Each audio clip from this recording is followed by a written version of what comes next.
Welcome to another weekly roundup of the RTC news. Since there's no background music when the Korean begins, I'll just be doing my best to give you a summary of what you are seeing on your screen. So this week we'll be covering the World Military Missions Conference, as well as the 2025 Multi-Ethnic Missions Conference, and the World RTS Conference that will be taking place all at the RUTC at Tokpyeong.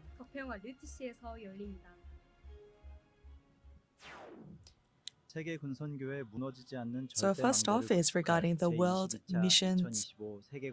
Military Missions Conference. It's going to take place under the theme of Raise the Absolute. Sorry, that's not the theme. The theme is those who will enjoy the answer of 1,000 years. So on the 10th is going to be the internal conference just between the military missions department, and then the Saturday core worship is going to take place, hosted by the military missions department. So the registration and schedule you can confirm at weea.kr. And also the 2025 Multi-Ethnic Missions Conference is coming up on the 17th of October, taking place with the theme Those Who Can Do Missions and Those Who Cannot Do Missions, Acts chapter 1 verse 8. Registrations again at weea.kr until the 15th. The 2025 World RTS Conference is taking place on the 20th of October with the theme of the Special Forces for Evangelism, Acts chapter 2 verse 41 to 42. And it's open for RTS students and graduates, etc., open until the 16th. Registration is open until the 16th. The 29th of September is the World Chinese-Speaking Languages Retreat, taking place with the theme, the Scout Disciples, the answer that the Scout Disciples will receive. And registrations are open until the 26th. The Evangelism Conference for Japan is taking place from the 7th to 8th of October in Nagoya with the theme Make the Coming Future Your Today, Acts chapter 18, verse 1 to 4. The first phase of registrations is already finished, and the second phase of registrations begins from the 22nd.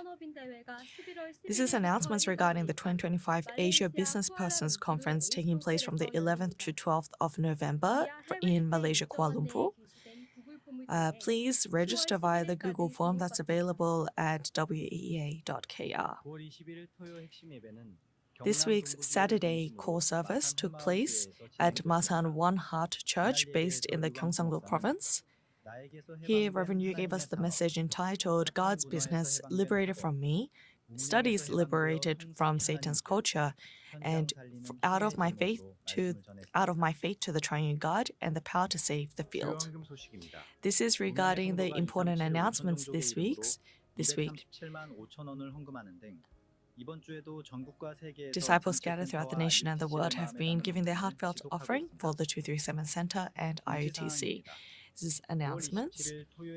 Next week's core service, the 27th of September, is taking place at Changsong Emmanuel Church in Cheongju. And the RU doctoral program is taking place at Tokpyeong RUTC from the 23rd to 24th of September. This is this week's weekly message titles. As we meditate on the Word of God, that is the true power of God, may you enjoy the true blessings of God. This concludes the news. Thank you very much. We are praying for the scattered fields throughout the nation and the world. Hope you enjoyed this week's news.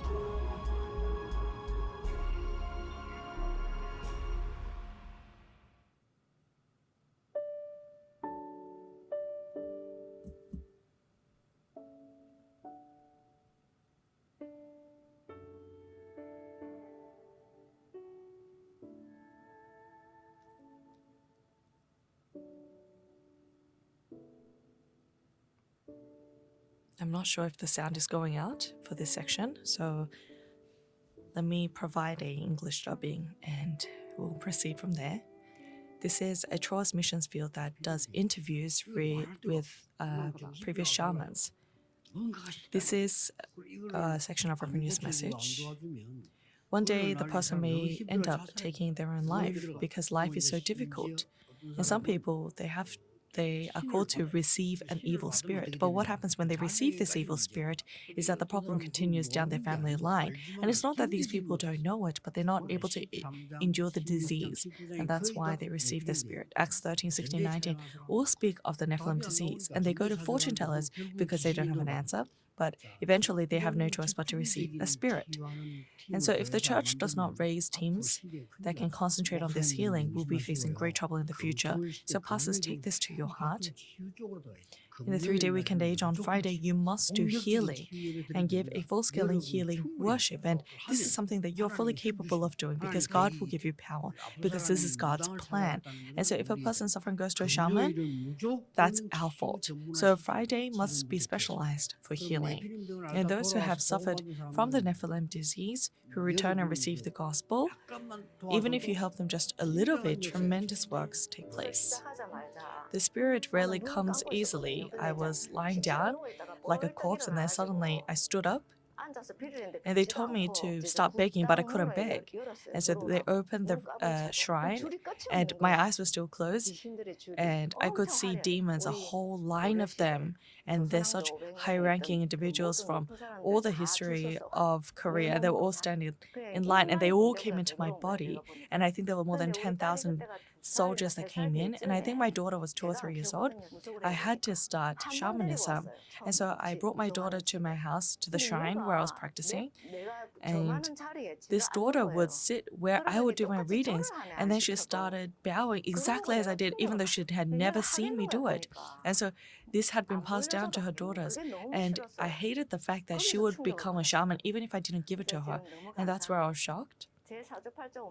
I'm so thankful now because my fate and destiny, I would have either died at 39 or become a shaman, but I've come to meet the Lord, and it's such a peaceful life. I can pray wherever I am.